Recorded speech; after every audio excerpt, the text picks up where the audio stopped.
હાય મિત્રો,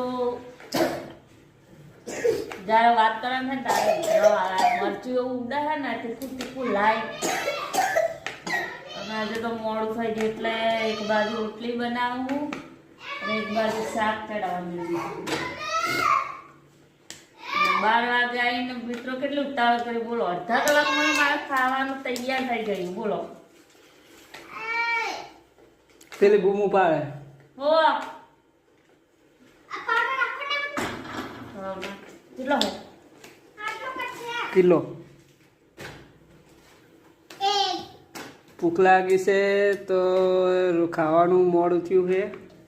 એ તો કોક દિવસ તો મોડું થઈ જાય. અરે યાર ભૂખ બરાબર નહીં લાગી. હું એ કોમે જઈને આઈને ખાવા બનાવશું એટલે મોડું તો થઈ જાય ને મિત્રો. પેટમાં લાઈ લાઈ બળે.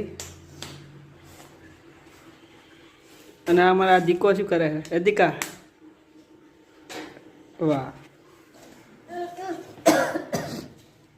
તો મિત્રો હવે ખાવાનું થઈ ગયું છે, ખાવા બેસી જઈએ. વિડીયો ગમે તો લાઈક શેર અને અમારી ચેનલને સબસ્ક્રાઈબ કરતા રહેજો. અને જેમ બને એમ આગળ શેર કરતા રહેજો અને અમને સપોર્ટ પણ આપતા રહેજો. જેવો બીજા વિડીયોમાં આપ્યો છે એવો ને એવો સપોર્ટ અમને આપતા રહેજો. ઓકે, અમે નાના માણસો છો એટલે તમે વધારે સપોર્ટ આપજો. તમે જેટલો સપોર્ટ આપશો એટલો તમારો ખૂબ ખૂબ આભાર. તો જય માતાજી, જય બાતપાજી.